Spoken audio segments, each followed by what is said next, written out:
ಪ್ರಭು ಯೇಸು ಕ್ರಿಸ್ತನು ನಿಮ್ಮನ್ನು ಪ್ರತಿನಿಧಿಯಾಗಿ ಸಕ್ರಿಯವಾಗಿ ಸೇವೆ ಸಲ್ಲಿಸಲು ಮಹಾಧರ್ಮದಕ್ಷರು ನಿಮ್ಮನ್ನು ಆಯ್ಕೆ ಮಾಡಿದ್ದಾರೆ. ದೇವರ ದೈಹಿಕ ಮತ್ತು ಹಿರಿಯರ ಆದೇಶದಂತೆ ಇದುವರೆಗೂ ನಾನು ಈ ಹೊಣೆಗಾರಿಕೆಯನ್ನ ನಿಷ್ಠೆಯಿಂದ ನೆರವೇರಿಸಿಕೊಂಡು ಈ ದಿನದವರೆಗೂ ಬಂದಿರುತ್ತೇನೆ. ಇಂದಿನಿಂದ ಈ ಸೇವಾ ಹೊಣೆಗಾರಿಕೆಯನ್ನು ನಿಮಗೆ ಹಸ್ತಾಂತರಿಸುವುದರಲ್ಲಿ ಅತ್ಯಂತ ಸಂತೋಷ ಪಡುತ್ತೇನೆ. ಈ ಯಾಜಕ ಸೇವೆಯ ಸಂಗೀತವಾಗಿ ಈ ಕೊರಳ ಪಟ್ಟಿಯನ್ನು ನಿಮಗೆ ತೋರಿಸುತ್ತೇನೆ.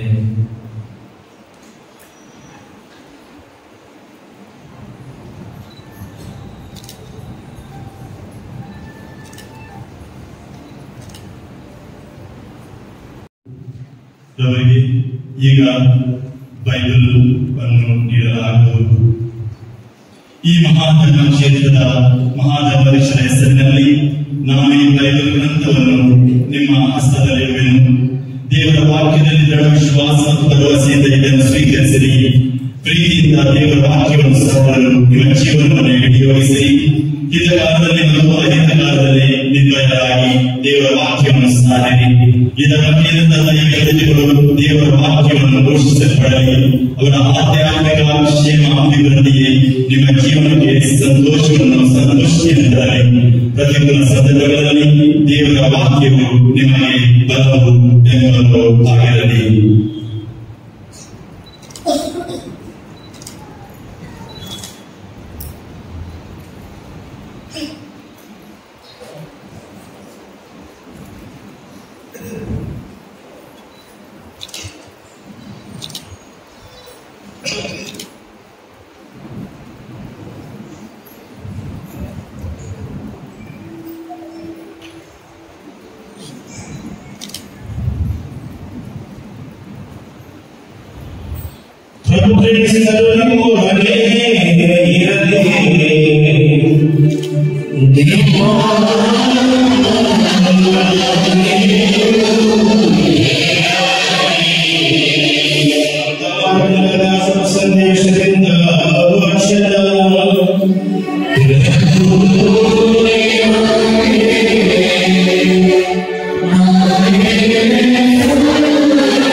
ದೇವರ ಸಾಮ್ರಾಜ್ಯ ರೈತರನ್ನು ತನ್ನ ಹೊಲದಲ್ಲಿ ಮರದ ಬಿತ್ತನೆಗೆ ಹೋಲಿಕೆಯಾಗಿದೆ.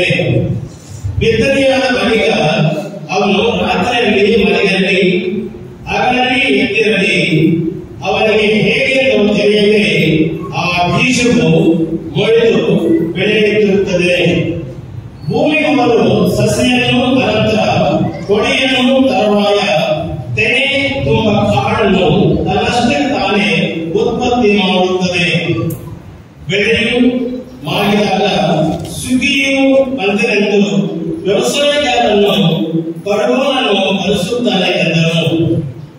ಯೇಸು ತಮ್ಮ ಉಪದೇಶವನ್ನು ಮುಂದುವರಿಸಿ ದೇವರ ಸಾಮ್ರಾಜ್ಯವನ್ನು ಇನ್ನು ಯಾವುದಕ್ಕೆ ಓಡಿಸೋಣ, ಅದಕ್ಕಾಗಿ ಆ ಸಾಮರ್ಥ್ಯವನ್ನು ಉಪಯೋಗಿಸೋಣ. ಭೂಮಿಯಲ್ಲಿರುವ ಕಾಡುಗಳಲ್ಲಿ ಅತಿ ಚಿಕ್ಕದಾಗಿರುವ ಸಾಸಿವೆ ಕಾಡಿಗೆ ಅದನ್ನು ಹೋಲಿಸಬಹುದು.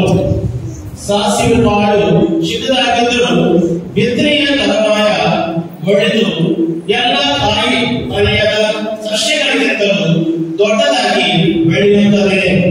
ಹಕ್ಕಿಗಳು ಕೂಡ ಬಂದು ಅದರ ನೆರಳಿನಲ್ಲಿ ಗುಡಿ ಕಟ್ಟಿ ವಾಸಿಸುವಷ್ಟು ದೊಡ್ಡದಾದ ರೆಂಬೆಗಳನ್ನು ಅದು ತಳೆಯುತ್ತದೆ ಎಂದರು. ಯೇಸು ಈ ಬಗೆಯ ಸಾಮರ್ಥ್ಯಗಳನ್ನು ಉಪಯೋಗಿಸಿ ಜನರಿಗೆ ದೇವರ ಸಂದೇಶವನ್ನು ಅವರವರ ತಿಳುವಳಿಕೆಗೆ ತಕ್ಕಂತೆ ಉಪದೇಶಿಸುತ್ತಿದ್ದರು. ಸಾಮರ್ಥ್ಯಗಳನ್ನು ಉಪಯೋಗಿಸದೆ ಅವರು ಬೋಧಿಸುತ್ತಿರಲಿಲ್ಲ. ಆದರೆ ತಮ್ಮ ಆಪ್ತ ಶಿಷ್ಯರೊಡನೆ ಪ್ರತ್ಯೇಕವಾಗಿದ್ದಾಗ ಅವರಿಗೆಲ್ಲವನ್ನು ವಿವರಿಸಿ ಹೇಳುತ್ತಿದ್ದರು. ಪ್ರಭು ಕ್ರಿಸ್ತರ ಶುಭ ಸಂದೇಶವಿದು.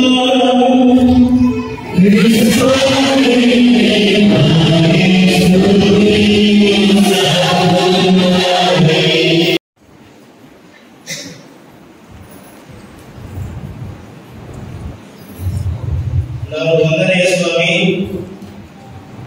ಕೋರವಟಗಂಡಿ ರಾಜಾರಾವ್ ವಿಶ್ವಾಸ ಪ್ರಮಾಣದ ಸಾಂಕೇತಿಕದಲ್ಲಿ ಒಳಗೊಂಡಿರುವ ಪ್ರತಿಯೊಂದು ಸತ್ಯವನ್ನು ಅಕ್ಷರ ವಿಶ್ವಾಸದಿಂದ ಅಂಗೀಕರಿಸುತ್ತೇನೆ. ಅವು ಯಾವುವೆಂದರೆ ಸ್ವರ್ಗವನ್ನು, ಭೂಮಿಯನ್ನು, ಅಗೋಚರವಾದದನ್ನು, ಸರ್ವವನ್ನು ಸೃಷ್ಟಿಸಿದ ಸರ್ವಶಕ್ತ ದೇವರನ್ನು ವಿಶ್ವಸಿಸುತ್ತೇನೆ. ಸಕಲ ಯುಗಗಳನ್ನು ಇದರಿಂದ ಜನಿಸಿದ ಏಕಮಾತ್ರ ದೇವಪುತ್ರನ ಯೇಸು ಕ್ರಿಸ್ತರನ್ನು ವಿಶ್ವಸಿಸುತ್ತೇನೆ. ಇವರು ದೇವರಿಂದ ದೇವರು, ಬೆಳಕಿನಿಂದ ಬೆಳೆದು, ನಿಜ ದೇವರಿಂದ ನಿಜ ದೇವರು, ಜನಿಸಿ ಸೃಷ್ಟಿಯಾಗದೆ ಇತರ ಸಹಸ್ವಭಾವವಾಗಿರುವವರು. ಇವರ ಮುಖಾಂತರ ಸಕಲವು ಸೃಷ್ಟಿಯಾಯಿತು. ಇವರು ಮಾನವರಾದ ನಮಗಾಗಿಯೂ ನಮ್ಮ ರಕ್ಷಣೆಗಾಗಿಯೂ ಸ್ವರ್ಗದಿಂದ ಇಳಿದು ಬಂದರು ಮತ್ತು ಪವಿತ್ರ ಆತ್ಮದ ಕನ್ಯೆ ಮಹಿಮೆಯಲ್ಲಿ ಮನುಷ್ಯರಾದರು. ಪೋಂಚನ್ ಪಿಲಾತನ ಅಧಿಕಾರದಲ್ಲಿ ನಮಗಾಗಿ ಸಿಲುಬೆಗೇರಿಸಲ್ಪಟ್ಟು ಮೃತರಾಗಿ ಸಮಾಧಿ ಮಾಡಲ್ಪಟ್ಟರು. ಪವಿತ್ರ ಗ್ರಂಥಗಳ ಪ್ರಕಾರವೇ ಮೂರನೇ ದಿನ ಪುನರುಜ್ಜೀವಂತರಾಗಿ ಎದ್ದರು. ಸ್ವರ್ಗಕ್ಕೆ ಪಿತನ ಬಲಗಡೆಯಲ್ಲಿ ಆಸೀನರಾಗಿರುವರು. ಅಲ್ಲಿಂದ ಜೀವಂತರಿಗೂ ತೀರ್ಪುಗಳು ಮಹಿಮೆಯೊಂದಿಗೆ ಮನೆ ಬರುವರು. ಅವರ ರಾಜ್ಯಕ್ಕೆ ಅಂತ್ಯವಿರದು. ಪಿತನಿಂದಲೂ ಸುತನಿಂದಲೂ ಹೊರಡುವ ಪ್ರಭು ಜೀವದಾತರು ಆಗಿರುವ ಪವಿತ್ರ ಆತ್ಮವನ್ನು ವಿಶ್ವಸಿಸುತ್ತೇನೆ. ಪ್ರವಾದಿಗಳ ಮುಖಾಂತರ ಮಾತನಾಡಿದ ಇವರು ಪಿತ ಮತ್ತು ಸುತನೊಡನೆ ಒಂದಾಗಿ ಆರಾಧನೆಯ ಮಹಿಮೆಯನ್ನು ಪಡೆಯುತ್ತಾರೆ. ಏಕ ಪವಿತ್ರ ಕಥೋಲಿಕ ಮತ್ತು ಶ್ರೇಷ್ಠ ಧರ್ಮಸಭೆಯನ್ನು ವಿಶ್ವಸಿಸುತ್ತೇನೆ. ಪಾಪ ಪರಿಹಾರಕ್ಕಾಗಿ ಒಂದೇ ಏಕಸ್ಥಾನ ಇರುವುದೆಂದು ನಿವೇದಿಸುತ್ತೇನೆ.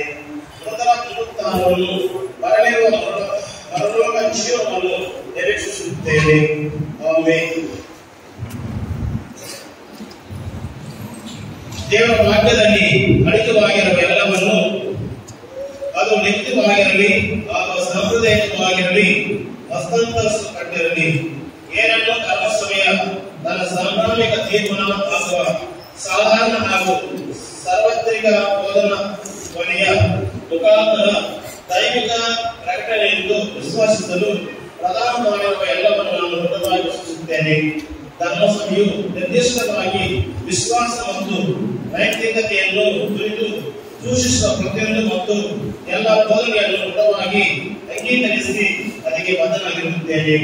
ಅಷ್ಟು ಮಾತ್ರವಲ್ಲದೆ ವಿಶ್ವಗುರುಗಳು ಅಥವಾ ಧರ್ಮಾಧ್ಯಕ್ಷರ ಮಂಡಳಿ ತಮ್ಮ ಅಧಿಕಾರವನ್ನು ಅಧಿಕೃತ ಬೋಧನೆಯ ಮುಖಾಂತರ ಏನನ್ನು ನಿರ್ದಿಷ್ಟ ಘೋಷಣೆಯನ್ನಾಗಿ ಸಾರುವ ಉದ್ದೇಶವನ್ನು ಹೊಂದದೇ ಇದ್ದರೂ ಆ ಬೋಧನೆಗೆ ನನ್ನ ಧಾರ್ಮಿಕ ಚಿತ್ತ ಹಾಗೂ ಅರಿವಿನ ವಿಧೇಯತೆಯಿಂದ ಬದ್ಧನಾಗಿರುತ್ತೇನೆ.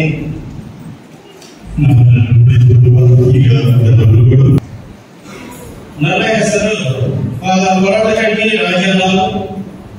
ನಾನು ಸೆಂಟ್ ಫ್ರಾನ್ಸಿಸ್ ಜೇವಿಯರ್ ಪಾಲನಾ ಸೇವೆಯನ್ನು ವಹಿಸಿಕೊಳ್ಳುತ್ತಾ ಕಾಯರಾಷ್ಟ್ರ ಕಥೋಲಿಕ ಧರ್ಮಸಭೆಯೊಂದಿಗೆ ಅನ್ಯೋನ್ಯತೆಯನ್ನು ಕಾಪಾಡುತ್ತೇನೆಂದು ಪ್ರಾರ್ಥನೆ ಮಾಡುತ್ತೇನೆ.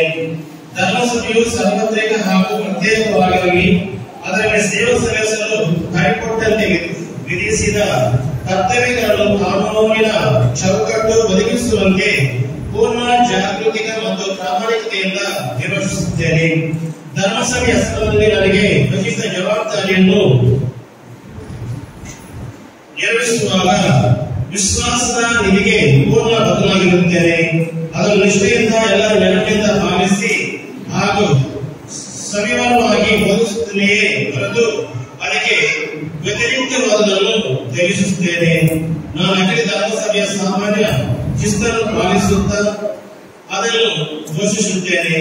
ಅಂತ್ಯ ಧರ್ಮಸಭೆಯ ಕಾಯ್ದೆಗಳನ್ನು, ವಿಶೇಷವಾಗಿ ಧರ್ಮಸಭೆಯ ನಿಯಮಾವಳಿಯಲ್ಲಿ ಅಡಗಿರುವುದನ್ನು ಪರಿಪಾಲಿಸುತ್ತೇನೆ. ಧರ್ಮಾಧ್ಯಕ್ಷರು ವಿಶ್ವದ ಅಧಿಕೃತ ಪಂಡಿತರು, ಶಿಕ್ಷಕರು ಆಗಿದ್ದು ಸ್ಥಳೀಯ ಧರ್ಮಸಭೆಯನ್ನು ಆಳುವ, ಅವರು ಸ್ಥಾಪಿಸುವ ಅಥವಾ ಘೋಷಿಸುವ ಎಲ್ಲವನ್ನು ನಾನು ದೃಢ ಕ್ರೈಸ್ತ ವಿಧೇಯತೆಯಿಂದ ಅನುಸರಿಸುತ್ತೇನೆ.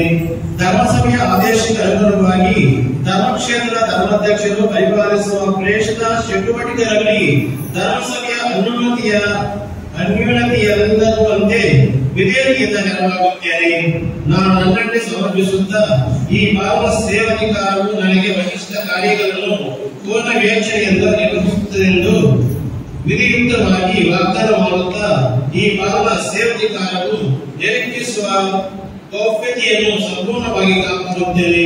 ನಾನು ಸಂಭಾವನೆಯಾಗಿ ಯಾವ ಕಾಣಿಕೆಗಳಿಗೂ ಕೈ ಚಾಚುವುದಿಲ್ಲ ಅಥವಾ ಅವನ್ನು ಕೊಡುಗೆಯಾಗಿ ಅರ್ಪಿಸುವುದಾಗಲೂ ಅಂಗೀಕರಿಸುವುದಿಲ್ಲ. ಆದ್ದರಿಂದ ಓ ದೇವರೇ, ನನಗೆ ನೆನಪಾಗಲಿ ಹಾಗೂ ನನ್ನ ಕೈಯಿಟ್ಟು ಈ ಶುಭ ಸಂದೇಶಗಳನ್ನು ನನಗೆ ಮಾರ್ಗದರ್ಶನ ನೀಡಲಿ.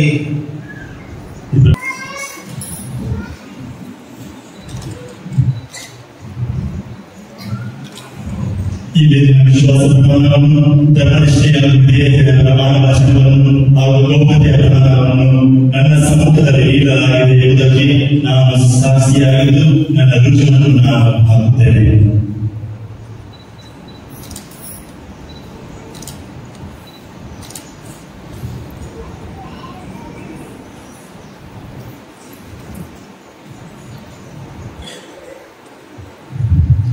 ಈಗ ಗುರುಗಳು ನಮ್ಮ ಸಹಿಯನ್ನು ಮಾಡುತ್ತಾರೆ.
ಬೀಗದ ಕೈಗಳನ್ನು ವಿಷಯವಾಗಿ ನಾನು ನೀಡುತ್ತೇನೆ. ಕೇಂದ್ರದ ಮನಪ್ರಸಾದ ಸಂಪುಟದ ಬೀಗದ ಕೈಗಳನ್ನು ಇನ್ನು ವರ್ಷಕ್ಕೆ ನೀಡುತ್ತೇನೆ.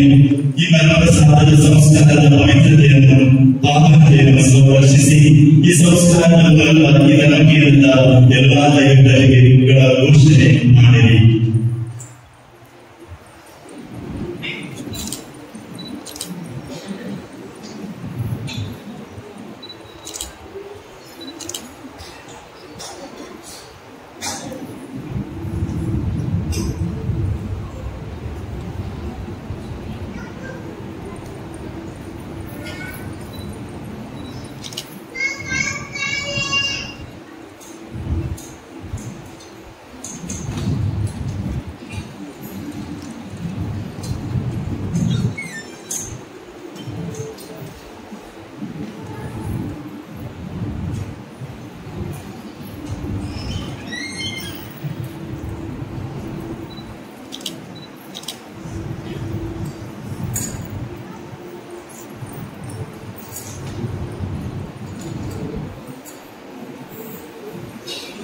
ಈಗ ದೇವರ ಕುರಿಮರಿ ಈಗ ನಿಮ್ಮನೆ ನೂತನ ಪಾಪಗಳನ್ನು ಪರಿಹರಿಸುವವರು ಕುರಿಮರಿಯ ಭೋಜನಕ್ಕೆ ಆಹ್ವಾನಿತರಾದ ನಾವೆಲ್ಲರೂ ಭಾಗ್ಯವಂತರು.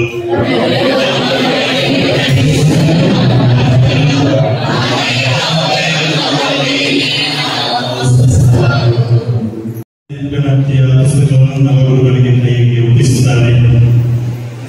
ಈ ಧರ್ಮಕೇಂದ್ರದ ಭಕ್ತ ನಿವಾಸಿಗಳ ಹೆಸರುಗಳನ್ನು ಒಳಗೊಂಡ ಜಮೀನಿನಲ್ಲಿ ಪುಸ್ತಕವನ್ನು ನಾವು ಒಪ್ಪಿಸುತ್ತೇವೆ. ಈ ಧರ್ಮಕೇಂದ್ರಕ್ಕೆ ಸೇರಿದ ಎಲ್ಲ ಧರ್ಮಿಗಳ ಮೇಲೆ ಹೊಣೆಗಾರಿಕೆ ನಿಮ್ಮ ಮೇಲಿದೆ. ವಿಶೇಷವಾಗಿ ಈ ಧರ್ಮಕೇಂದ್ರಕ್ಕೆ ಸೇರಿದ ಕಥೋಲಿಕ ಕ್ರೈಸ್ತರ ಮೇಲಿನ ಹೊಣೆಗಾರಿಕೆ ನಿಮ್ಮ ಮೇಲಿದೆ. ನಿಮ್ಮ ಆದರ್ಶ ಜೀವನದಿಂದ ಈ ಧರ್ಮಕೇಂದ್ರದ ಕಥೋಲಿಕ ವಿಶ್ವಾಸಗಳು ಸಂಖ್ಯೆ ಅಧಿಕವಾಗಿ ಬೆಳೆಯಲಿ.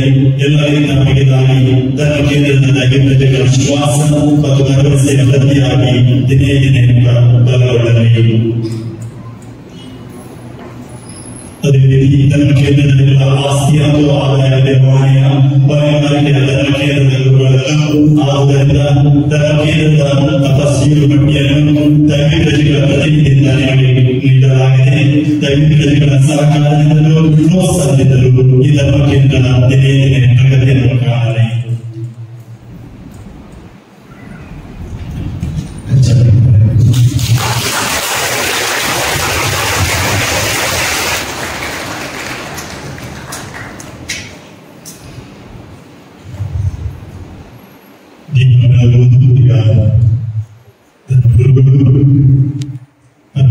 ಪಡೆಯುವ ದೀಪದಿಂದ ಮೆನ್ನಪಚ್ಚನ್ನು ಹಚ್ಚಿ ಪ್ರತಿನಿಧಿಗಳಿಗೆ ನೀಡಿದರು. ಈಗ ಸಹೋದರರೊಂದಿಗೆ ಸಹಕರಿಸಲು ಊರಿನ ಹಿರಿಯರು ಬರಲಿದ್ದಾರೆ. ಸಿಸ್ಟರ್ ಶಾಂತಿ, ಸಿಸ್ಟರ್ ಎಡ್ವಿನಾ, ಮೈಕಲ್, ಪ್ರೇಮಕುಮಾರ್ ಗಿದಾಸ್ ಮತ್ತು ಜೋಗಿಮಗಳು ಬರಬೇಕಾಗಿ ಬರಬೇಕಾಗಿ ಕೇಳಿಕೊಳ್ಳುತ್ತೇವೆ. ಸಿಸ್ಟರ್ ಶಾಂತಿ ದಯವಿಟ್ಟು ಬೇಗ ಬಂದಿರಲಿ.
ಪ್ರಭು ಯೇಸು ಕ್ರಿಸ್ತರು ಲೋಕಕ್ಕೆ ಬೆಳಕಾಗಿದ್ದಾರೆ.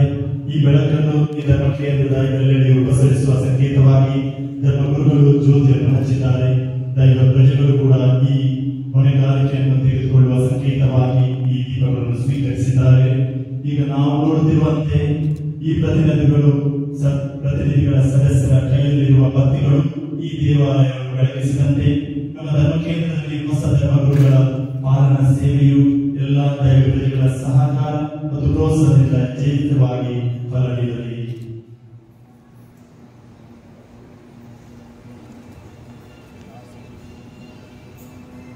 ಸದಸ್ಯರಾಗಿ ನೀಡಿದ್ದಾರೆ. ಆದ್ದರಿಂದ ಮೊದಲನೇದಾಗಿ ನಾನು ದೇವರಿಗೆ ವಂದನೆಯನ್ನು ಸಲ್ಲಿಸುತ್ತೇನೆ. ಅದೇ ರೀತಿ ಈ ಒಂದು ಧರ್ಮಸಭೆಯ ಧರ್ಮಕೇಂದ್ರದ ಹೊಣೆಗಾರಿಕೆಯ ಜವಾಬ್ದಾರಿಯನ್ನು ಸ್ವೀಕರಿಸಿದ ಒಂದನೇ ಸ್ವಾಮಿ ರಾಜರವರಿಗೆ ನನ್ನ ಪರವಾಗಿ, ನಿಮ್ಮ ಪರವಾಗಿ, ಅಧಿಕಾರಿಗಳಾದ ಐವರ ಪರವಾಗಿ ಸ್ವಾಗತವನ್ನು ಕೋರುತ್ತೇನೆ, ಶುಭಾಶಯಗಳನ್ನು ಕೋರುತ್ತೇನೆ.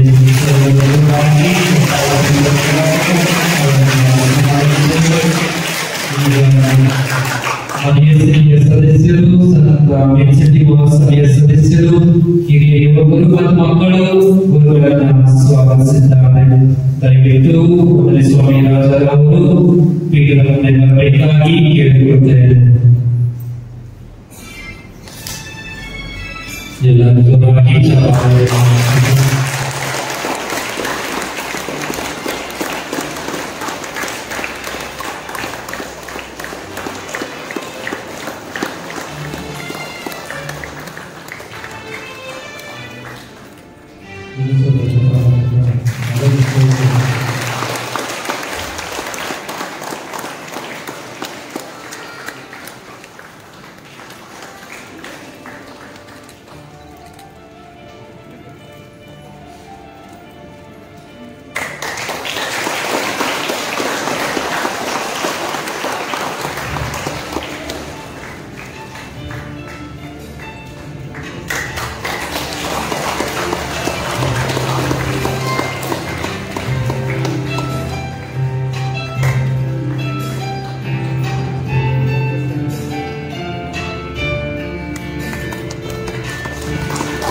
ಸಲ್ಲಿಸಿ ಪ್ರಭುಗೆ ಸ್ತೋತ್ರವನ್ನು ಮಾಡಿ ಆತನ ನಾಮಸ್ಮರಣೆಯನ್ನು ಸಾರಿ ಜನರಿಗೆ ಆತನ ಸತ್ಕಾರ್ಯಗಳನ್ನು ಎಂಬಂತೆ ಈ ಒಂದು ಕ್ಷಣದಲ್ಲಿ ಈ ಒಂದು ದಿನದಲ್ಲಿ ನಾವು ದೇವರಿಗೆ ಕೃತಜ್ಞತೆಯನ್ನು ಸಲ್ಲಿಸುತ್ತೇವೆ. ಒಂದು ವರ್ಷದ ಈ ಒಂದು ಚಿಕ್ಕಪ್ಪನಲ್ಲಿ ಸಂತ ಫ್ರಾನ್ಸಿಸ್ ಆಶ್ರಯದಲ್ಲಿ ನಿಮಗೆ ಸೇವೆ ಮಾಡಲು ಸಹಾಯ ಮಾಡಲು ದೇವರು ಅವಕಾಶ ಮಾಡಿಕೊಟ್ಟಿದ್ದಾರೆ. ಅದಕ್ಕಾಗಿ ನಾನು ದೇವರಿಗೆ ವಂದನೆಗಳನ್ನು ಸಲ್ಲಿಸುತ್ತೇನೆ. ಎರಡನೇದಾಗಿ ಬೆಂಗಳೂರು ಮಹಾಧರ್ಮ ಕ್ಷೇತ್ರದ ಮಹಾಧರ್ಮರಕ್ಷಕರಾದ ಪೂಜ್ಯ ಪೀಠಮಶಾಲವರು ಈ ಒಂದು ಧರ್ಮ ಕೇಂದ್ರದ ಹೊಣೆಗಾರಿಕೆಯನ್ನ ಜವಾಬ್ದಾರಿಯನ್ನ ಒಂದು ವರ್ಷಕ್ಕೆ ಒಪ್ಪಿಸಿದ್ದರು. ಆ ಒಂದು ವರ್ಷದಲ್ಲಿ ನಾನು ನಿಮಗಾಗಿ ಪ್ರಾರ್ಥನೆ ಮಾಡಿದ್ದೇನೆ, ನಿಮ್ಮ ಕುಟುಂಬಗಳನ್ನು ಸಲ್ಲಿಸಿದ್ದೇನೆ, ನನ್ನ ಕೈಲಾದಷ್ಟು ಸೇವೆಯನ್ನ ನಿಮಗೆ ಮಾಡಿದ್ದೇನೆ. ಆದ್ದರಿಂದ ಈ ಒಂದು ಅವಕಾಶವನ್ನ ಬೆಂಗಳೂರು ಮಹಾಧರ್ಮಕ್ಷೇತ್ರದ ಮಹಾಧರ್ಮರಕ್ಷಕರು ಕರುಣಿಸಿದ್ದಕ್ಕಾಗಿ ಕೊಟ್ಟಿದ್ದಕ್ಕಾಗಿ ಅವರಿಗೆ ವಂದನೆಗಳನ್ನು ಸಲ್ಲಿಸುತ್ತೇನೆ. ಮೂರನೇದಾಗಿ ಕಳೆದ ವರ್ಷ ಈ ಧರ್ಮಕೇಂದ್ರದ ಜವಾಬ್ದಾರಿಯನ್ನ ಸ್ವೀಕರಿಸುವಾಗ ಈ ಒಂದು ಅಧಿಕಾರವನ್ನ ಹಸ್ತಾಂತರ ಮಾಡಿದ್ದು ಮೊದಲನೇ ಸ್ವಾಮಿ ಆರೋಗ್ಯ ಸ್ವಾಮಿ ಸೆಬಾಸ್ಟಿಯನ್ ಅವರು ಆಗ ಬೇಗೂರು ವಲಯದ ಅಧಿಕಾರಿಗಳಾಗಿದ್ದರು. 3 ವರ್ಷದ ನಂತರ ಈ ಬೇಗೂರು ವಲಯ ಅಧಿಕಾರಿಗಳು ವರ್ಗಾವಣೆ ಟ್ರಾನ್ಸ್ಫರ್ ಇರುತ್ತದೆ. ಆದ್ದರಿಂದ ಇಂದು ಅವರ ಬರಬೇಕಾಗಿತ್ತು, ಯಾವುದೋ ಕಾರಣದಿಂದ ಅದರಿಂದ ನಮ್ಮ ಬೇಗೂರು ವಲಯಕ್ಕೆ ಹೊಸ ವಲಯ ಅಧಿಕಾರಿಗಳಾಗಿ ಮೊದಲನೇ ಸ್ವಾಮಿ ಐವರ್ ಇವರನ್ನ ನೇಮಿಸಲಾಗಿದೆ. ಕಳೆದ 3 ವರ್ಷದಿಂದ 10 ಧರ್ಮ ಕೇಂದ್ರಗಳಿಗೆ ಇವರೇ ವಲಯ ಅಧಿಕಾರಿಗಳಾಗಿ ಕೆಲಸವನ್ನ ಜವಾಬ್ದಾರಿಯನ್ನ ನಿರ್ವಹಿಸುತ್ತಿದ್ದಾರೆ. ಈ ಒಂದು ಸಮಯದಲ್ಲಿ ಮೊದಲನೇ ಸ್ವಾಮಿ ಐವರ್ ಅವರಿಗೂ ಮತ್ತು ಮೊದಲನೇ ಸ್ವಾಮಿ ಆರೋಗ್ಯ ಸ್ವಾಮಿ ಸೆಬಾಸ್ಟಿಯನ್ಗೂ ಇಬ್ಬರಿಗೂ ನಾನು ವಂದನೆಗಳನ್ನು ಸಲ್ಲಿಸುತ್ತೇನೆ. ನಾನು ಸ್ವೀಕರಿಸುವಾಗ ಅವರು ಬಂದರು, ನಾನು ಇದನ್ನ ಕೊಡುವಾಗ ಮೊದಲನೇ ಸ್ವಾಮಿ ಐವರ್ ಅವರು ಪ್ರಸನ್ನರಾಗಿದ್ದಾರೆ. ಎಲ್ಲರ ಪರವಾಗಿ ಅವರಿಗೆ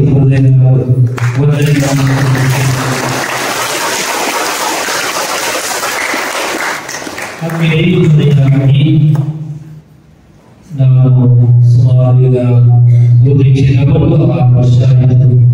ನಾವು ಇಂದಿಗೂ ಸಹಾಯ ಗುರುಗಳಾಗಿ 4 ಧರ್ಮ ಕೇಂದ್ರಗಳಲ್ಲಿ, ಒಂದು KGF, ಇನ್ನೊಂದು ಜಗನ್ ಶಾಲೆ, ಆಮೇಲೆ ಆರೋಗ್ಯ ಮತ್ತು ಪುನಃಕೇಂದ್ರ ಶಿವಾಜಿನಗರ, ತದನಂತರ ಪವಿತ್ರ ಕುಟುಂಬದ ದೇವಾಲಯ ರಾಮಮೂರ್ತಿ ನಗರ, 4 ಧರ್ಮ ಕೇಂದ್ರಗಳು ವಿಭಿನ್ನ ಜನರು, ವಿಭಿನ್ನ ಸಂಸ್ಕೃತಿ, ವಿಭಿನ್ನ ಭಾಷೆ, ವಿಭಿನ್ನ ಪ್ರೀತಿ, ಒಂದು ಆತ್ಮೀಯತೆ, ವಾತ್ಸಲ್ಯದಲ್ಲೂ ಹೆಚ್ಚು ಕಡಿಮೆ. ಯಾಕಂದ್ರೆ ಈ 4 ಧರ್ಮ ಕೇಂದ್ರಗಳಲ್ಲಿ ಹೋಲಿಕೆ ಮಾಡಿದಾಗ ಈ 1 ವರ್ಷದಲ್ಲಿ ನನ್ನ ಅನುಭವ ವಿಭಿನ್ನವಾಗಿತ್ತು. ಏಕೆಂದ್ರೆ ಸಿಟಿಯಲ್ಲಿ ಜನರ ಸಂಬಂಧಗಳಿರುತ್ತಂದ್ರೆ ವ್ಯವಹಾರ ಬರ್ತಾರೆ ಅಷ್ಟೇ. ಆದರೆ ಈ ಒಂದು ಧರ್ಮ ಕೇಂದ್ರದಲ್ಲಿ ನನ್ನ ಅನಿಸಿಕೆ ಏನಂದ್ರೆ ಬಹಳಷ್ಟು ಒಂದು ಹೊಂದಾಣಿಕೆ ಇದೆ. ಮುಗ್ಧ ಮನಸ್ಸುಗಳು, ಮುಗ್ಧ ಪ್ರೀತಿ, ಗುರುಗಳನ್ನ ಕಂಡಾಗ ಆ ಭಕ್ತಿ, ಗೌರವ, ನಮಸ್ಕಾರ ಮತ್ತು ಸಂಸ್ಕಾರದ ಸಮಯದಲ್ಲಿ ಅಥವಾ ವಿವಾಹದ ಸಮಯಗಳಲ್ಲಿ ತಂದೆ ತಾಯಿಗಳ ಬಂದು ಮಾತನಾಡುವಾಗ ನಿಜವಾಗಿಯೂ ನನಗೆ ಒಂದು ಹೆಮ್ಮೆ ಆಗುತ್ತೆ. ಯಾಕಂದ್ರೆ ಆ 4 ಧರ್ಮ ಕೇಂದ್ರದಲ್ಲಿ ಹೋಲಿಕೆ ಮಾಡಿದಾಗ ದೇವರು ನೀವೊಂದು ಆ ಸಂಬಂಧವನ್ನ ಅರಿಯಲು ನನಗೆ ಅವಕಾಶ ಕೊಟ್ಟರು. ಆದ್ರಿಂದ ಈ ಒಂದು ಸಮಯದಲ್ಲಿ ನಿಜವಾಗಿಯೂ ಇವೆಲ್ಲರಿಗೂ ನಾನು ವಂದನೆಗಳನ್ನು ಸಲ್ಲಿಸುತ್ತೇನೆ. ಈ ಒಂದು ವರ್ಷದಲ್ಲಿ ಕೈಲಾದಷ್ಟು ಸೇವೆ ಮಾಡಿದ್ದೇನೆ. ನನ್ನ ಕೈಲಾದಷ್ಟು ಸೇವೆ ಮಾಡುತ್ತಾ, ಸಹಾಯ ಮಾಡುತ್ತಾ ನಿಮಗಾಗಿ ನಾನು ಪ್ರಾರ್ಥನೆ ಮಾಡಿದ್ದೇನೆ. ವಿಶೇಷವಾಗಿ ನಮ್ಮ ಪುಟ್ಟ ಮಕ್ಕಳು ಬಹಳಷ್ಟು ಪ್ರೀತಿ ಮಾಡ್ಕೊಳ್ತಾರೆ. ಯಾರು ಹೇಳಿದರೆ ಟ್ರಾನ್ಸ್ಫರ್ ಆಗ್ತಾರೆ, ಹೋಗ್ತಾ ಇದ್ದಾರೆ. ಅವಾಗ ಮಕ್ಕಳಿಗೆ ಹೋಗಡಿ ಇಲ್ಲೇ ಇದೆ ಅಂದ್ರೆ ಆ ಮಕ್ಕಳಿಗೆ ಮುಗ್ಧ ಪ್ರೀತಿ, ಆ ಮುಗ್ಧ ಮನಸ್ಸು ನನ್ನನ್ನು ಎಲ್ಲೋ ಟಚ್ ಮಾಡ್ತಾ ಇದ್ದಾರೆ. ಇಲ್ಲ, ನೀವು ಧರ್ಮ ಕೇಂದ್ರದಲ್ಲಿ ಇರಬೇಕು, ಈ ಧರ್ಮಕೇಂದ್ರದಲ್ಲಿ ಇನ್ನೂ ಪ್ರಾರ್ಥನೆ ಮಾಡಬೇಕು, ಬರೆಸಿ ಈ ಒಂದು ಧರ್ಮಕೇಂದ್ರದ ಬೆಳವಣಿಗೆ ನನ್ನ ಕೈಲಾದಷ್ಟು ಸಹಾಯ ಮಾಡಬೇಕು ಭಾವನೆ ನನ್ನಲ್ಲಿದೆ. ಅದರಿಂದಲೇ ಇಲ್ಲಿ ಒಂದು ಸಣ್ಣ ಬದಲಾವಣೆ ಅಷ್ಟೇ. ನಿಮಗೆ ಧರ್ಮಕೇಂದ್ರದ ಒಂದು ವಿಚಾರಕ್ಕಾಗಿ ಸಂಸ್ಕಾರದ ಬಲಿ ಪೂಜೆ, ನಿಮ್ಮ ಕಷ್ಟಗಳಿಗೆ ಸಹಾಯಕ್ಕೆ ಬೆಂಗಳೂರು ಮಹಾನಗರದಲ್ಲಿ ಒಬ್ಬೊಬ್ಬರನ್ನ ನೇಮಕ ಮಾಡಿದ್ದಾರೆ. ಏಕೆಂದರೆ ನಿಮ್ಮ ಜೊತೆಯಾಗಿ ನಾನು ಕೈ ಹಿಡಿದುಕೊಳ್ಳುತ್ತೇನೆ.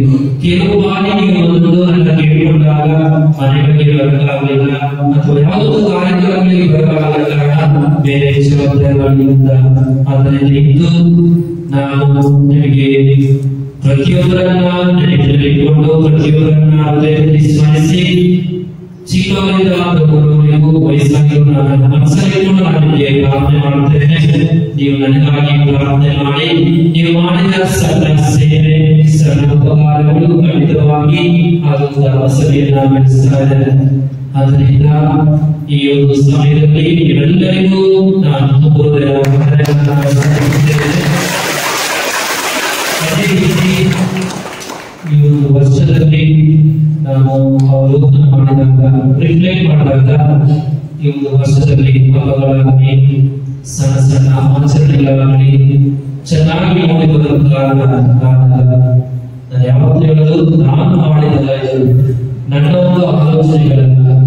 ನಿಮ್ಮ ಕುಟುಂಬಗಳಿಂದ ಬಂದ ಸಹಕಾರ, ನಿಮ್ಮ ಮಕ್ಕಳಿಂದ ಬಂದ ಒಂದು ಸಹಾಯ, ನೀವು ನೀಡಿದ ಉದಾಹರಣೆಯ ಕೊಡುಗೆಗಳು ನಿಧಾನವಾಗಿ ಧರ್ಮಸಭೆಯನ್ನು ನಡೆಸುತ್ತೇವೆ. ನಮ್ಮೊಬ್ಬರೇ ಧರ್ಮಸಭೆ ಕಟ್ಟುವುದಿಲ್ಲ. ಇಲ್ಲಿ ಸಾಧನೆಗಿಂತ ಮನಸ್ಸುಗಳು ಕೂಡಬೇಕು, ಎಲ್ಲರ ಜೊತೆ ಸೇರಬೇಕು. ಕೊನೆಗೆ ಹೇಳುವುದೇ, ಈ ಲೋಕದಲ್ಲಿ ಮನುಷ್ಯರು ಇದ್ದಾರೆ, ಮನುಷ್ಯರಲ್ಲಿ ಬಲಹೀನತೆ ಇದೆ. ಕೈಯಲ್ಲಿ ಹೇಳಿ ಯಾರ ಬಲಹೀನತೆ ಇಲ್ಲ, ಒಂದು ವೀಕ್ನೆಸ್ ಇರುತ್ತದೆ.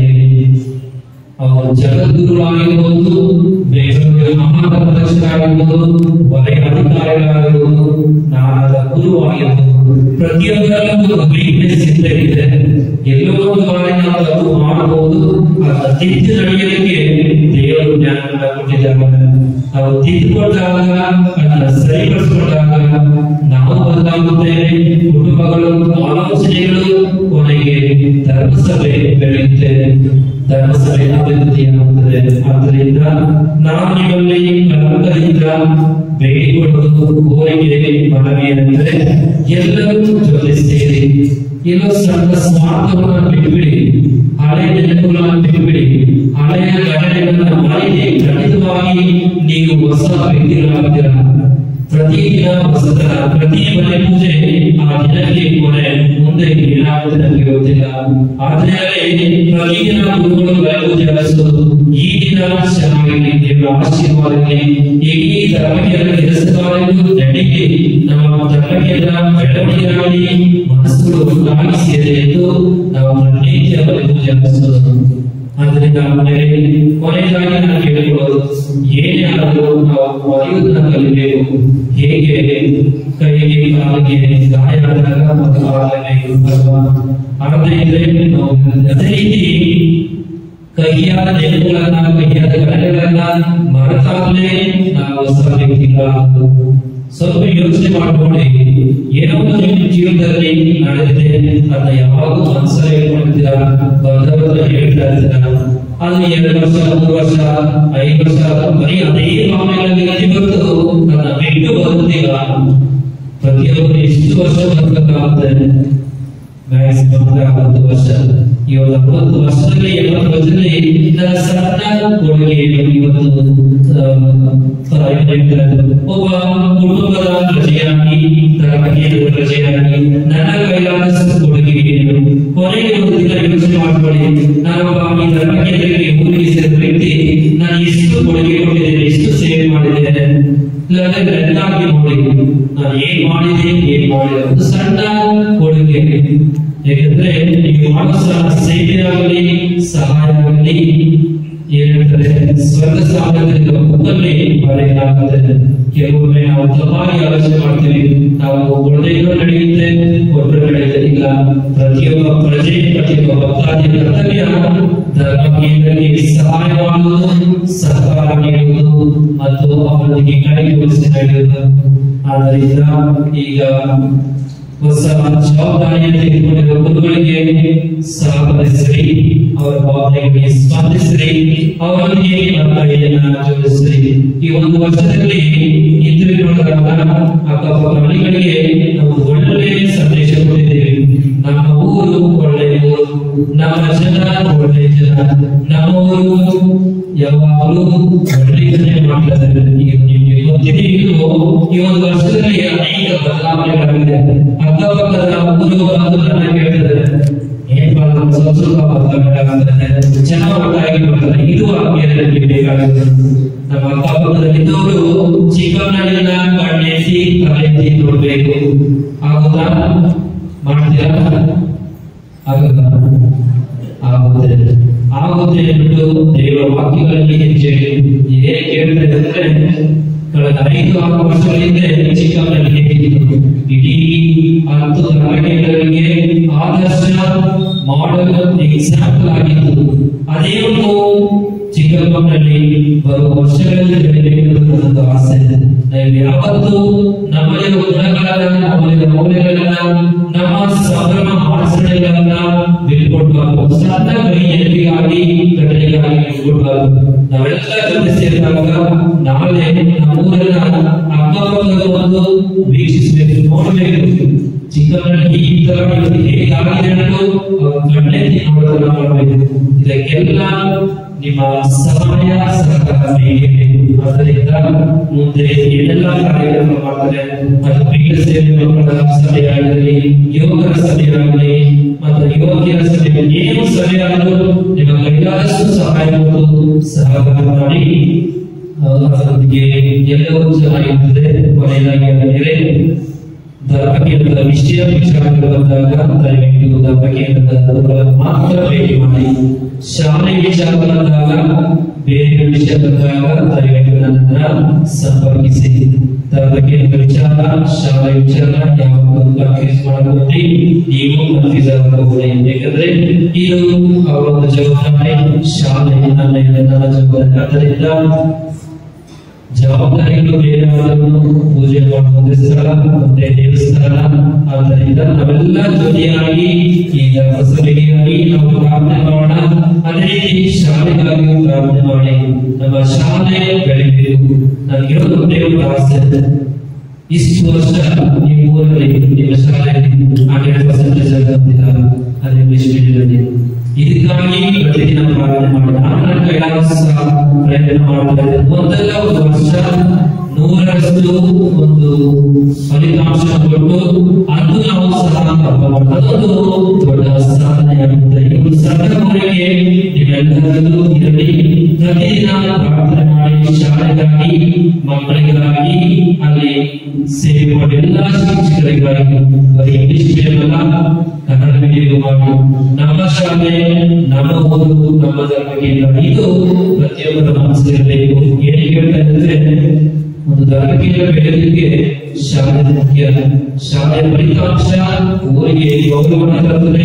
ಧರ್ಮಕೇಂದ್ರ ಹೆಸರನ್ನ ಮೇಲಕ್ಕೆ ತರುತ್ತದೆ. ಆದರೆ ಒಂದು ಸಮಯದಲ್ಲಿ ಆಮೇಲೆ ಕೊನೆಯಾಗಿ ಎಲ್ಲರ ಸ್ಮರಿಸಿ, ಎಲ್ಲರ ಮನದಾಳದಲ್ಲಿಟ್ಟು ನಿಮಗೆ ವಂದನೆಯನ್ನು ಸಲ್ಲಿಸುತ್ತೇನೆ. ಹಾಗೆಯೇ ನಾವು ಗುರುಗಳಿಗೆ ಕೈ ಜೋಡಿಸಿ ಮುಂದೆ ಬರಲಿರುವ ಎಲ್ಲಾ ಕಾರ್ಯಕ್ರಮಕ್ಕೆ ಸಹಕರಿಸಿ ನಮ್ಮ ಊರಿನ ಹೆಸರನ್ನ, ನಮ್ಮ ಊರಿನ ಮಹಿಮೆಯನ್ನ ಬೇರೆಯವರಿಗೂ ತಿಳಿಸೋಣ. ಮತ್ತೊಮ್ಮೆ ಎಲ್ಲರಿಗೂ ಧನ್ಯವಾದಗಳು. ಸಹೋದರಿಯರೇ, ಈಗ ಸುಮಾರು ಜನ ಬೆಂಗಳೂರಲ್ಲಿ ಕೂಡ ನನಗೆ ಹೇಳಿರುವ ಮಾತು, 4ನೇ ವರ್ಷ ಈ ವರ್ಷವೊಮ್ಮೆ ಆಗಬೇಕು. ಒಂದು ಒಳ್ಳೆ ಗುರುಗಳನ್ನ ಕಳಿಸಿಸೋದ್ರಿಂದ ಎಲ್ಲೂ ಯಾರು ಒಳ್ಳೆಯ ಗುರುಗಳು, ಯಾರು ಕೆಟ್ಟ ಗುರುಗಳು, ಯಾರು ಒಳ್ಳೆಯ ಗುರುಗಳು ಇಲ್ಲ, ಕೆಟ್ಟ ಗುರುಗಳು ಇಲ್ಲ. ಯಾರು ದೇವರ ಸೇವೆ ಮಾಡ್ತಾರೋ ಅವರು ಗುರುಗಳು, ಯಾರು ದೇವರ ಸೇವೆ ಮಾಡೋದಿಲ್ವೋ ಅವರು ಒಳ್ಳೆಯ ಗುರುಗಳಲ್ಲ. ಯಾಕಂದ್ರೆ ವಿಷಯಕ್ಕೂ ಪ್ರತಿಯೊಂದು ಮನುಷ್ಯನಲ್ಲೂ ಒಂದು ಉದ್ದೇಶ ಇದೆ. ಆ ಉದ್ದೇಶವನ್ನು ಪೂರೈಸಿದಾಗ ಆ ಜೀವನ ಸಾರ್ಥಕತೆಯನ್ನು ಹೊಂದಿದೆ. ಒಂದು ಗುರುವಾರು ಧರ್ಮ ಕೇಂದ್ರದ ಆ ಜವಾಬ್ದಾರಿಯನ್ನು ವಹಿಸಿಕೊಂಡಾಗ ಅವರು ಆ ಧರ್ಮ ಕೇಂದ್ರದ ಪಾಲನಾ ಕಾರ್ಯಗಳನ್ನ ನಿಷ್ಠೆಯಿಂದ ಮಾಡ್ತಾರೆ. ಅದು ಒಳ್ಳೆಯದು. ಅದು ಎಲ್ಲಾ ಗುರುಗಳಲ್ಲೇ ಇದೆ. ಒಳ್ಳೆಯ ಗುರುಗಳು ಕೇಳಿದ್ರು ಒಳ್ಳೆಯದಾಗಿಲ್ಲ. ನಾನು ಎಷ್ಟು ಮಾತಾಡಿದ್ರೆ ನನಗೆ ಗೊತ್ತಿದೆ. ಈಗ ಮಾತಾಡಿದ ನೋಡಿ ನಾನು ಮಾತು ತಿಳ್ಕೊಂಡಿದ್ದೆ. ಸುಮಾರು ವಿಷಯಗಳನ್ನು ಹೇಳಿದ್ದಾರೆ. ನಮ್ಮ ಊರುಗಳಿಗೆ ಒಂದು ವಿಶೇಷ ವಿಷಯ ಇದೆ. ನಾವೇನಂತ ಹೇಳಿದ್ರೆ ನಮಗೆ ಧರ್ಮಸಭೆಯೇ ಇಲ್ಲ. ಧರ್ಮಸಭೆಯೇ ಇಲ್ಲ, ದೇವಸ್ಥಾನ ಇಲ್ಲ ಅಂತ ಹೇಳಿದ್ರೆ ಬಹುಶಃ ನಾವು ಜೀವನವನ್ನು ಕಳೆದುಕೊಳ್ತೀವಿ. ದೇವಸ್ಥಾನ ಬರಬೇಕು, ಹಬ್ಬಗಳು ಮಾಡಬೇಕು, ಸಾಮರ್ಥ್ಯತೆ ಇರಬೇಕು, ಮತ್ತೆ ಓದಬೇಕು, ಮರೆಯಲಿಸಿಕೆ ಇರಬೇಕು, ಇಂಜಿನಿಯರಿಂಗ್ ಪಾಲ್ಗೊಳ್ಳಬೇಕು, ಪಾಲನಾ ಸಮಿತಿಯಲ್ಲಿ ಇರಬೇಕು. ಇದು ನಮ್ಮ ಜೀವನ. ಸಿಟಿ ಒಳಗಾಗಲ್ಲ, ಯಾರು ಕೇವಲ ಮಾಡೋದಿಲ್ಲ. ಅದರ ಮೇಲೆ ನಾವು ಗುರುಗಳನ್ನ ಸ್ವೀಕರಿಸುತ್ತಾ ಆ ಪಾಲನಾ ಕಾರ್ಯ ಬರೀ ಗುರುಗಳ ಜವಾಬ್ದಾರಿ ಮಾತ್ರ ಅಲ್ಲ, ನಮ್ಮದು ಕೂಡ. ಈಗ ಗುರುಗಳು ಹೇಳ್ತಾರೆ ಮಕ್ಕಳನ್ನ ಧರ್ಮೋಪದೇಶದಲ್ಲಿ ಬೆಳೆಸಿ ಅಂತ. ಅವ್ರ ಜವಾಬ್ದಾರಿ, ನಮ್ಮ ಜವಾಬ್ದಾರಿ ಏನು? ನಮ್ಮ ಮಕ್ಕಳನ್ನ ಅನುಭವ ಕೊಡ್ಬೇಕು. ನಮ್ಮೂರಲ್ಲಿ ಮಕ್ಕಳಿಗೆ ಮನೆ ಕೂಡ ನೀವು ಹೋದ ಅಂತ ಹೇಳಿದ್ರೆ ಅವ್ರು ಬೇರೆ ಕಡೆ ಹೋಗ್ಬಿಡ್ತಾರೆ. ಬೇಲೂರಲ್ಲಿ ಕೆರೆಗೆ ಸ್ವಲ್ಪ ಜನ ಹೋಗ್ತಾರೆ. ಏನ್ ಮಾಡೋದು? ತಂದೆ ತಾಯಿ ನಿಮ್ಮ ಜವಾಬ್ದಾರಿ ಮಾಡ್ಬೇಕಂತ ಹೇಳಿದ್ರೆ ನಿಮ್ಮ ಮಕ್ಕಳ ಕೈ ಹಿಡಿದು ದೇವಸ್ಥಾನದ ಒಳಗೆ ನಡ್ಕೊಂಡು ಇದೇ ಕ್ಲಾಸ್ ಕೂತ್ಕೊಂಡು ಸ್ವಾಮಿ ಹೇಳ್ಬೇಕು. ಅಂದ್ರೆ ಪ್ರತಿಯೊಂದು ಕಾರ್ಯದಲ್ಲೂ ಕೂಡ ಧರ್ಮ ಕೇಂದ್ರದ ಗುರುಗಳೊಡನೆ ಜನ ಕೈ ಜೋಡಿಸಿದಾಗ ಆ ಧರ್ಮ ಕೇಂದ್ರ ಮಾದರಿ ಧರ್ಮ ಕೇಂದ್ರ ಅತಿ ಉನ್ನತ ಶಾಂತಿ, ಸಮಾಧಾನ, ಆನಂದ ತುಂಬಿದಂತಹ ಒಂದು ಕುಟುಂಬ. ಪ್ರೀತಿಯ ಜನರೇ, ಬೇಗೂರಲ್ಲಿ ಹಾಗೆ ನಡೀತದೆ ಅನ್ಕೋತೀನಿ. ಜನ ಹೇಗೆ ನನ್ನ ಪ್ರೀತಿಸ್ತಾರೋ ಅದೇ ರೀತಿ ನಾನು ಕೂಡ ಜನರನ್ನು ಪ್ರೀತಿಸ್ತೇನೆ. ಇಲ್ಲಿ ಎಷ್ಟೋ ಗುರುಗಳು ಈಗ ನಾನು 6 ವರ್ಷದಲ್ಲಿ 3ನೇ ಗುರುಗಳನ್ನ ಇಲ್ಲಿ ಜವಾಬ್ದಾರಿಯನ್ನು ಕೊಡ್ತೀವಿ ಅಂತ ಹೇಳಿದ್ರೆ ಈ ಧರ್ಮ ಕೇಂದ್ರದ ಒಳ್ಳೆಯ ವಿಷಯಗಳನ್ನ ಅಥವಾ ಪಾಲನಾ ಕಾರ್ಯಗಳನ್ನ ಕಾಳಜಿವಹಿಸಿಕೊಂಡು ವಿಷಯವನ್ನು ಕಳಿಸ್ತಾ ಇದ್ದಾರೆ. ಬರುವವರನ್ನ ಸಂತೋಷದ ಸ್ವೀಕರಿಸಿ, ಹೋಗುವವರಿಗೆ ಕೃತಜ್ಞತೆ ಸಲ್ಲಿಸಿ. ಕೆಲವೊಮ್ಮೆ ಹೇಳ್ತಾರೆ ಗುರುಗಳು ಹೋದಾಗ ಸ್ವಾಮಿಯ ಬಗ್ಗೆ ದುಃಖ ಅಳಬೇಕು. ಯಾರು ಅಳಬೇಕಾದ ಅವಶ್ಯಕತೆ ಇಲ್ಲ. ಯೇಸು ಸ್ವಾಮಿ ಹೇಳಿದ್ದು, ನೀವು ಹೋಗ್ರಿ, ಹೊಸ ಜಾಗ ಹೋಗ್ರಿ, ನಾನು ಒಂದೇ ಜಾಗದಲ್ಲಿ ಇರ್ತೀನಿ, ಇದೇ ಜಾಗದಲ್ಲಿ ಇರ್ಕೋತೀನಿ ಅಂತ ಹೇಳಿದ್ರೆ ತಪ್ಪಾಗುತ್ತೆ. ಸನ್ಯಾಸಿಗೆ ಅದು ಒಳ್ಳೆಯದಲ್ಲ. ಸನ್ಯಾಸಿಯಾಗಿದ್ದರೆ ಸನ್ಯಾಸ ಜೀವನಕ್ಕೂ ಒಳ್ಳೆಯದು, ಸಂಸಾರಿಗೂ ಒಳ್ಳೆಯದು. ಸನ್ಯಾಸಿ ಸಂಸಾರದಲ್ಲಿ ಸೇರಬಾರದು, ಸಂಸಾರಿಗಳು ಸನ್ಯಾಸದಲ್ಲಿ ಸೇರಬಾರದು. ಎರಡೂ ಕೇಳಬಾರದು. ಸನ್ಯಾಸಿ ಜೀವನ ಇವತ್ತು ಇಲ್ಲಿ ಆದೇಶ, ನಾಳೆ ವಿಷಯಗಳು ಬೇರೆ ಕಡೆ ಹೋಗುತ್ತೆ ಅಂದ್ರೆ ನಾನು ಹೋಗ್ತಾ ಇರ್ಬೇಕು. ಅದರಿಂದಾಗಿ ಒಬ್ಬ ಗುರುಗಳು ಹೋಗ್ತಾರೆ, ದುಃಖ ಪಡಬೇಡಿ, ಅವ್ರಿಗೋಸ್ಕರ ಒಬ್ಬ ಗುರುಗಳು ಬಂದಿದ್ದಾರೆ, ಅವ್ರಿಗೋಸ್ಕರ ತುಂಬಾ ಆನಂದ ಪಡಬೇಡಿ. ಇವತ್ತು ಇನ್ನಾರು ಹೋಗ್ತಾ ಇದ್ದಾರೆ, ಹೋಗ್ತಾರೆ ಧರ್ಮ ಕೇಂದ್ರ ಜವಾಬ್ದಾರಿಗಳನ್ನು ಬಿಟ್ಟು ಸುಮಾರು ವರ್ಷದಿಂದ ಚೆನ್ನಾಗಿ ಪರಿಚಯ ಚೆನ್ನಾಗಿ ಮಾಡ್ತಾರೆ. ಆದ ಕಾರಣ ಕೈ ಜೋಡಿಸಿ ಒಂದು ವರ್ಷ ನಾನು ಪಕ್ಕದಲ್ಲೇ ಇರ್ತೀನಿ. ನನ್ನಲ್ಲಾದಂತಹ ಸಹಾಯವನ್ನ ಕೊಡ್ತೀನಿ. ಗುರುಗಳೊಂದಿಗೆ ಕೈ ಜೋಡಿಸಿ ಈ ಧರ್ಮ ಕೇಂದ್ರಗಳನ್ನ ಅತ್ಯುನ್ನತ ರೀತಿಯ ಪಾಲನಾ ಕಾರ್ಯವನ್ನು ನೆರವೇರಲು ನೀವೆಲ್ಲರೂ ಕೈ ಜೋಡಿಸಬೇಕು ನಿಮ್ಮಲ್ಲಿ ಕೊಡ್ತೇನೆ. ಈ ಸಂದರ್ಭದಲ್ಲಿ ಒಂದನೇ ಸ್ವಾಮಿ ವಿವೇಕಾನಂದರಿಗೆ ಕೃತಜ್ಞತೆಯನ್ನು ಸಲ್ಲಿಸ್ತೀವಿ. ಅದೇ ರೀತಿ ರಾಜಕೀಯ ಸ್ವಾಗತವನ್ನ ಬಯಸ್ತೀವಿ. ಇದು ನಮ್ಮ ಕುಟುಂಬ. ಸ್ವಾಮಿ ಚಿಕ್ಕಮಗಳೂರಿನ ಸಭೆಯಲ್ಲ, ಚಿಕ್ಕಮಗಳೂರಿನಲ್ಲಿ ವೈದ್ಯಕೀಯವಾಗಿ ಬೇಗೂರಾಗಿ ಈ ಕಡೆ ಹಳ್ಳಿಗಳು ಯಾವುದೇ ಆಗಲಿ ಇದು ಒಂದು ಕುಟುಂಬ. ಸಂತೋಷವಾಗಿ ಸೇವೆಯನ್ನು ಮಾಡಿ ದೇವರು ಆಶೀರ್ವದಿಸ್ತಾರೆ. ಒಂದು ಕುಟುಂಬವಾದ ನಾವು ನಿಮಗೋಸ್ಕರ, ನಿಮ್ಮ ಮಾನವ ಕಾರ್ಯಕ್ಕೋಸ್ಕರ ಪ್ರಾರ್ಥಿಸುತ್ತೇವೆ. ಮತ್ತೊಮ್ಮೆ ಎಲ್ಲರಿಗೂ ಕೂಡ ಕೃತಜ್ಞತೆಗಳು ವಿಶೇಷವಾಗಿ ಥ್ಯಾಂಕ್ ಯು. ಯೇಸುವೇ ವಂದನೆ, ಯೇಸುವೇ ವಂದನೆ, ಯೇಸುವೇ ಆರಾಧನೆ, ಯೇಸುವೇ ಆರಾಧನೆ, ಯೇಸುವೇ ಮಹಿಮೆ, ಯೇಸುವೇ ಮಹಿಮೆ. ಹಲ್ಲೆಲೂಯಾ, ಹಲ್ಲೆಲೂಯಾ, ಹಲ್ಲೆಲೂಯಾ. ಜನನಿ ಓ ಮರಿಯ, ನೀವು ಸುಂದರತಾಯಮ್ಮ, ಜೀವನ ಭಯದಲ್ಲಿ ನಮ್ಮನ್ನು ನಡೆಸಮ್ಮ, ನಮ್ಮನ್ನು ನಡೆಸಮ್ಮ.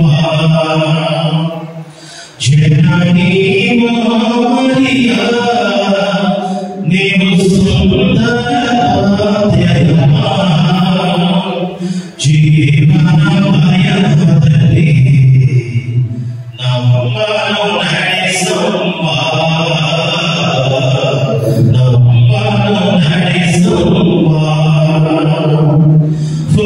ಫೋಗದಂತೆ ನಿಮ್ಮ ಮನಸ್ಸು ನಮಗೆ ನಯಪಾಲಿಸಮ್ಮ, ಫೋಗದಂತೆ ನಿಮ್ಮ ಮನಸ್ಸು ನಮಗೆ ನಯಪಾಲಿಸಮ್ಮ. ಕರುಣೆ ತೋರಿಸಮ್ಮ, ನಮ್ಮನ್ನು ನಡೆಸಮ್ಮ, ನಮ್ಮನ್ನು ನಡೆಸಮ್ಮ. ಜನನಿ ಓ ಮರಿಯ, ನೀವು ಸುಂದರ ಮಾತೆಯಮ್ಮ, ಜೀವನ ಭಯದಲ್ಲಿ ನಮ್ಮನ್ನು ನಡೆಸಮ್ಮ, ನಮ್ಮನ್ನು ನಡೆಸಮ್ಮ. ಮೊದಲನೇದಾಗಿ ನಾನು ಈ ಧರ್ಮಕೇಂದ್ರಕ್ಕೆ ಗುರುಗಳಾಗಿ ಕಲಿಸಿರುವಂತಹ ದೇವರಿಗೆ ನನ್ನ ಸ್ತೋತ್ರವನ್ನು ಸಲ್ಲಿಸುತ್ತೇನೆ. ಎರಡನೇದಾಗಿ ನಾನು ನಮ್ಮ ಮಹಾಪೂಜ್ಯ ಧರ್ಮಾಧ್ಯಕ್ಷರಾಗಿರುವಂತಹ ಪೇಟುವರಿಗೆ ನನ್ನ ವಂದನೆಗಳನ್ನು ಸಲ್ಲಿಸುತ್ತೇನೆ. ಯಾಕಂದರೆ ಈ ಧರ್ಮಕೇಂದ್ರದ ಗುರುಗಳು ಧರ್ಮಕೇಂದ್ರ ಗುರುಗಳಾಗಿ ನೇಮಿಸುವುದಾಗಿ.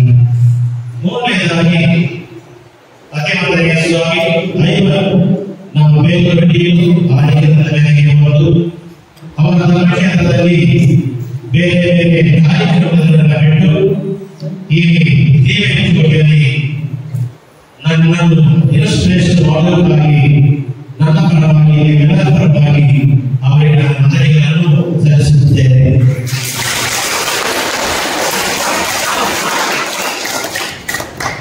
ಮೂರನೇದಾಗಿ ಫಾದರ್ ಇಮ್ಮಾನುವೇಲ್ 1 ವರ್ಷದಿಂದ ಈ ಧರ್ಮಕೇಂದ್ರದಲ್ಲಿ ಒಳ್ಳೆಯ ಸೇವೆಯನ್ನು ಸಲ್ಲಿಸಿದ್ದಾರೆ. ಮತ್ತೆ ನನ್ನ ಆಗಮನಕ್ಕಾಗಿ ಎಲ್ಲ ರೀತಿಯಲ್ಲಿ ಅರೇಂಜ್ಮೆಂಟ್ ಮಾಡುವುದಕ್ಕಾಗಿ, ನನ್ನ ಸ್ಪೀಕರ್ಸ್ಗಳಿಗಾಗಿ, ನಾನು ನಿಮಗೆ ರಕ್ಷಣೆ ಮಾಡಿಸುವುದಕ್ಕಾಗಿ ಫಾದರ್ಗೆ ನನ್ನ ಪರವಾಗಿ ನಿಮ್ಮೆಲ್ಲರ ಪರವಾಗಿ ನನ್ನ ವಂದನೆಗಳನ್ನು ಸಲ್ಲಿಸುತ್ತೇನೆ. ಹೋಗಲ್ಲ, ನಮಗೆ ಅದನ್ನೇ ಇರುತ್ತದೆ. ನಾವು ಕಮಲ ಮಕ್ಕಳಂತೆ ಈ ಧರ್ಮಕೇಂದ್ರದಲ್ಲಿ ಸೇವೆ ಮಾಡುತ್ತೇವೆ. ಅದಕ್ಕೆ ಏನು ಬೇಕು? ನಿಮ್ಮ ಸಹಕಾರ ಬೇಕು. ನೀವು ಚೆನ್ನಾಗಿ ಪ್ರಾರ್ಥನೆ ಮಾಡಬೇಕು, ಆಧ್ಯಾತ್ಮಿಕ ಜೀವನದಲ್ಲಿ ಚೆನ್ನಾಗಿ ಬೆಳೆಯಬೇಕು. ಎಷ್ಟೇ ಎಷ್ಟೇ ಎಲ್ಲ ಸಮಾನವಾಗಿಲ್ಲ, ಆದರೆ ಎಲ್ಲ ಬೆರಳು ಒಟ್ಟಾಗಿದ್ದರೆ ಮಾತ್ರ ನಾವು ಊಟ ತಿನ್ನಲಿಕ್ಕೆ ಆಗುತ್ತದೆ, ಇಲ್ಲಂದ್ರೆ ಇದೇ ಆಗುವುದಿಲ್ಲ. ಅದರಿಂದ ಧರ್ಮಕೇಂದ್ರದಲ್ಲಿ ಎಲ್ಲರೂ ಒಟ್ಟಾಗಿರಬೇಕು, ಐಕ್ಯಮತ್ಯವಾಗಿರಬೇಕು, ಪ್ರೀತಿಯಿಂದ ಆಗಬೇಕು. ಧರ್ಮಕೇಂದ್ರ ಸೇವಕಾಯಗಳಲ್ಲಿ ಪ್ರತಿಯೊಬ್ಬರು ಭಾಗವಹಿಸಿ ಈ ಧರ್ಮಕೇಂದ್ರವನ್ನು ಅಚ್ಚುಕಟ್ಟಾಗಿ ಅಭಿವೃದ್ಧಿ ಮಾಡಲು ನಿಮ್ಮ ಸಹಾಯ ಸಹಕಾರ ಬೇಕಾಗಿರುತ್ತದೆ. ನಾಲ್ಕನೇದಾಗಿ ನಮ್ಮ ಅಧಿಪತಿ ಆಯುಧ ಸ್ವಾಮಿ ನನ್ನ ಫ್ರೆಂಡ್ ಮತ್ತೆ ಊಟ ಸ್ವಾಮಿ ಅವರು ಬಂದಿದ್ದಾರೆ, ಸಂತೋಷವಾಯಿತು.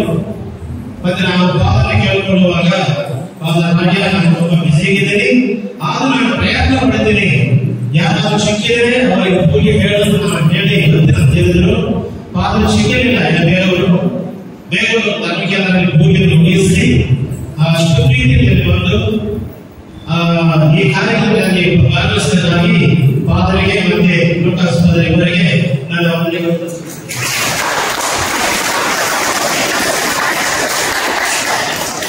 ಮತ್ತೆ ನಾವು ಪಾಲನ ಸದಸ್ಯರಿಗೆ, ಕೋರಿಯವರಿಗೆ, ಎಲ್ಲ ಹಿರಿಯವರಿಗೆ ಮತ್ತೆ ನನ್ನ ಅಣ್ಣ ತಮ್ಮಂದಿರ ಅಕ್ಕರಿಗೆ ಎಲ್ಲರಿಗೂ ನಾನು ಪತ್ರಗಳನ್ನು ಸಲ್ಲಿಸುತ್ತೇನೆ.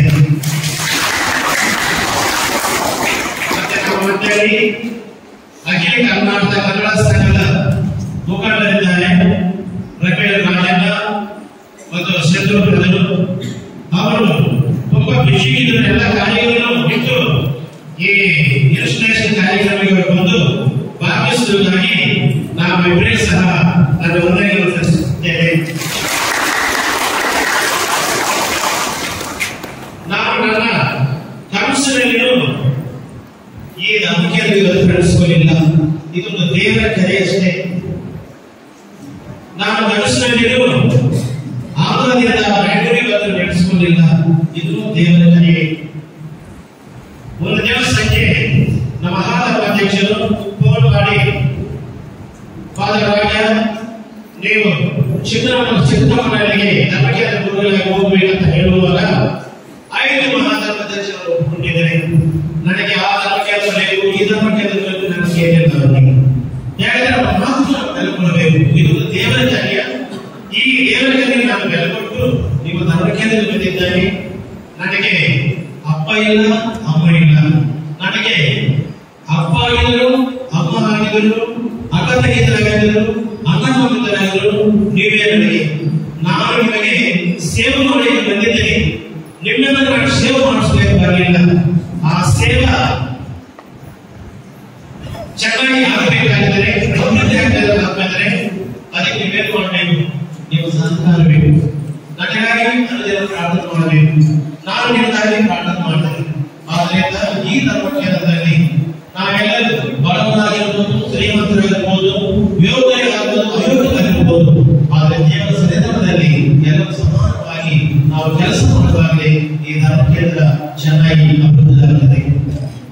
ನಿಮ್ಮೆಲ್ಲರಿಗೆ ಮತ್ತೆ ಒಂದು ಸತಿ ನನ್ನ ವಂದನೆಗಳನ್ನು ಸಲ್ಲಿಸುತ್ತೇನೆ.